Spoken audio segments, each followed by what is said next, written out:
Mes amis, lorsque vous vous levez pour un service, lorsque vous vous levez pour être un témoin pour Jésus, il y a une adversité invisible et parfois incompréhensible qui se lève en même temps, qui veut vous empêcher de poursuivre votre engagement et poursuivre votre chemin de témoin de Jésus.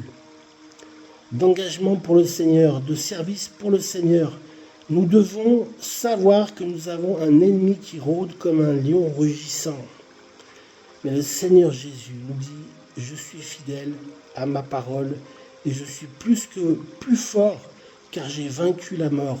J'ai vaincu le lion rugissant et j'ai enlevé les clés du séjour des morts. Amen. Jésus a enlevé les clés du séjour des morts. C'est par ce biais que nous pouvons être sauvés.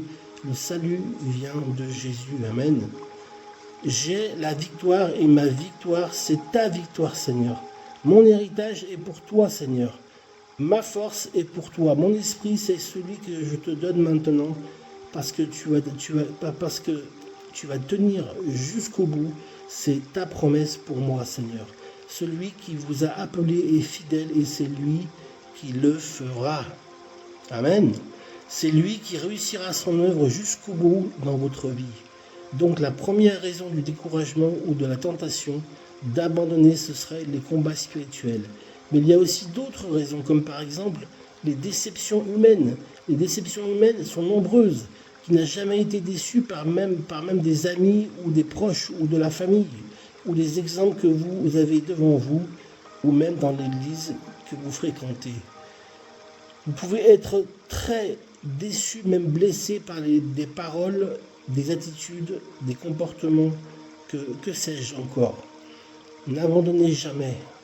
Ne laissez pas l'avantage à la déception pour vous éloigner de la communauté. Ne laissez pas l'avantage à la frustration pour vous nourrir d'amertume et de frustration qui finalement ne font que du tort à vous-même.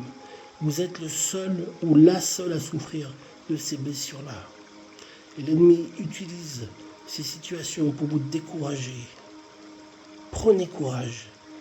Dépassons ou en tout cas réglons les frustrations. Engageons un dialogue, confrontons peut-être une situation délicate. Mais faisons quelque chose. Ne laissez pas ces choses pourrir votre vie, si vous me permettez l'expression, pardon. La troisième raison pour laquelle nous pouvons nous décourager est avoir la tentation d'abandonner